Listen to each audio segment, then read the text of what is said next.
off the top rope on this week? The spray tan in that intro video is much better than it is currently, and I don't know if I can decipher or tear down anything like you tore down Adam Gase yesterday with Hembo, but I will say this. The NFL's review process needs to be fixed, okay? We are in 2020. We have the best technology that we've ever had in the entire existence of anything. And if you saw the way the XFL review process was, the NFL should have just picked it up like they did the Skycam from the first round of XFL and implemented it in their game. They had some dude up in a booth with an Xbox controller who had a direct microphone to the ear of the head ref, and he would just go through the play. Hey, here we go. We're overturning the call. You got it wrong somehow, but that's what we're here for, to fix. Last night, the first play of the game was called a completion. We waited around for 8 minutes waiting for them to call it an incompletion. The entire world saw it happen, but we had to wait for them to go to the booth, a commercial, this whole expedite the process. Let's make technology our friend, not our enemy, and let's make technology and review a better part of the game to make it much, much more fair, the right team win, and also a much more entertaining product as opposed to the Alberto Ripron delay fest that we currently got right now, where they get a lot of things wrong, Greeny. Is off the top rope on the review process. I like it. Okay. Meanwhile, next topic, and I'm dying to hear what you think of this. Saquon Barkley, who was probably the second pick in your fantasy draft. In fact, he was in mine, and I'm the one who picked him. Rushed for 6 yards on 15 carries on Monday night. He's in the third year of his rookie deal, which the Giants can play out through 2022 by exercising his fifth-year option. But we have some recommended reading this morning, and it comes from Connor Orr of Sports Illustrated, who writes, if the first few weeks of 2020 continue to unfold in a similar fashion, the Giants have to begin considering a world where moving Barkley and maximizing his return while another club might be willing to deal a first-round pick isn't a totally outrageous concept. When I first read that, I almost fell out of my chair, but maybe it makes sense. Ryan Clark, what do you think? I think that's crazy. Listen, you don't work your whole life to buy the sports car that you really wanted and then get rid of it because the speed limits around your house are too low.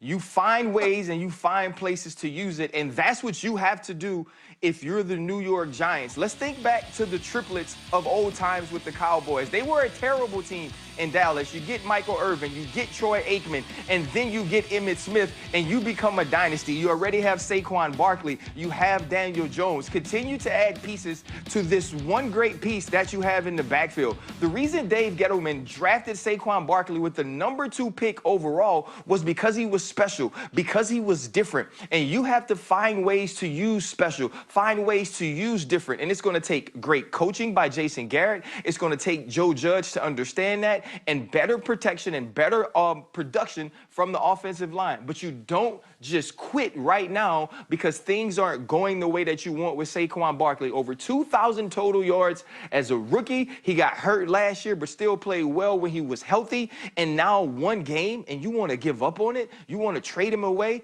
This team already gave away one generational talent on the offensive side in Odell Beckham Jr. Let's not make that same mistake again with Saquon Barkley, because you struggle now, but you could reap the benefits later if you stick with it and do the right things. What do you think, McAfee? Yeah, I agree with RC here. The fact that Saquon Barkley is a pillar piece that you can build an offense around is something you would not want to get rid of. And also with Danny Dimes being there, they're both young, and Joe Judge is trying to rebuild a culture in New York for Giants football that is a successful one. Now, he's kind of come back and done old school. Obviously, they're talking about running laps.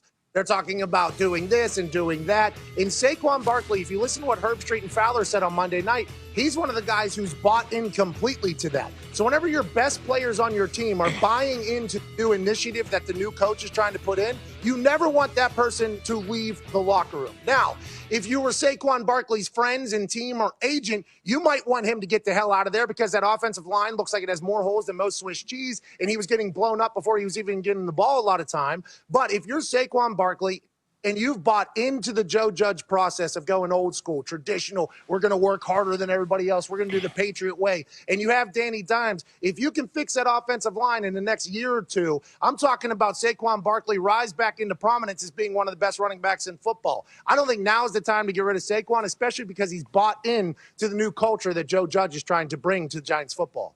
I happen to agree with both of you guys. I wouldn't trade him, but I don't think that the concept is as ridiculous as it might have seemed when I first read it. Stick with me, fellas. We're coming back with much, much more. This guy's a tremendous player.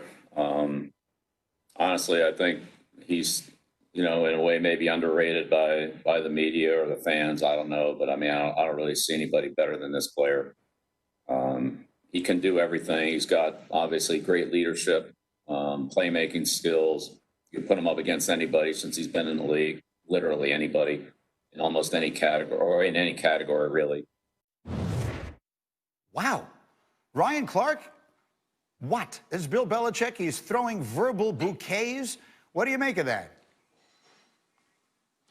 Doesn't it seem like Bill Belichick just got out of a relationship with a very controlling partner? One of those partners that is like, hey, no, you can't wear this. I don't want you going out here. You bet not say something about this. Because think about the way that he spoke about Cam Newton and saying all the things that Cam Newton has brought to this team and brought to this organization in training camp. We didn't hear those type of things even about Tom Brady sometimes. And now look at the way that he's speaking about Russell Wilson. I mean, this new nice Bill, he's kind of a revelation, but he ain't wrong.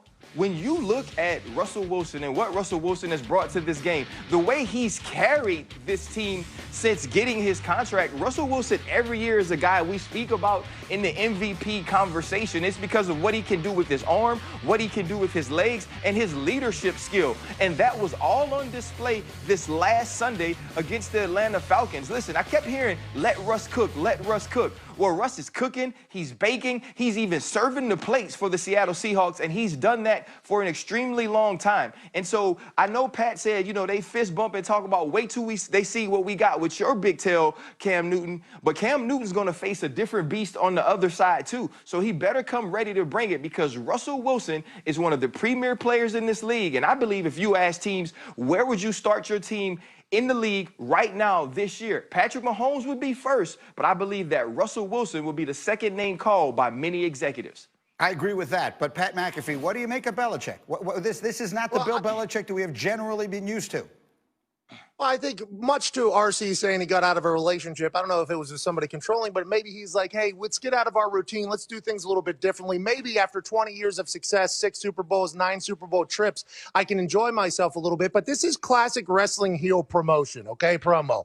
You have to build up who you're playing because if you beat them and you knock them down, who'd you beat? You beat a nobody. But if you build up who the person is and you beat them, who'd you beat? You beat somebody who was great. But at this point, Bill Belichick is also the most due diligent coach I think we've ever seen. Film study, everybody talks about, he watches 14 hours. And Hembo sent me a stat this weekend that I assume Bill Belichick also saw.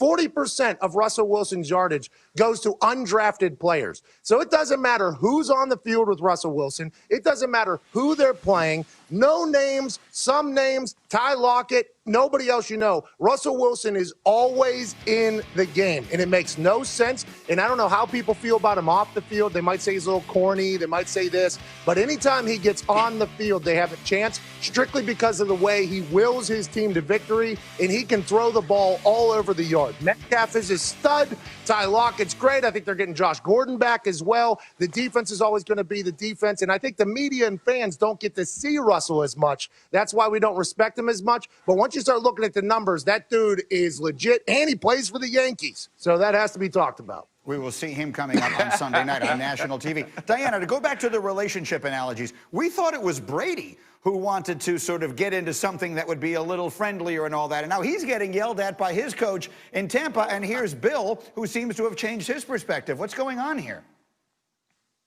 Can we stop with this Bill Belichick is changing? This isn't anything different. I've sat in dozens, maybe hundreds of those press conferences, and it's the same formula every week. Bill picks out the player on the other team that's either underrated or the superstar. He'll go either way, and he just spends all the time filling the air and using the time allotted for the coach press conference to talk and play up the competitor, just like Pat mentioned, because you don't want to lose to somebody that isn't good, so he's going to talk them up. But he's also eating up the time in the press conference, so we don't have to ask him questions about his own team. It's Bill Belichick, something he's been doing for years, for 30 years at least.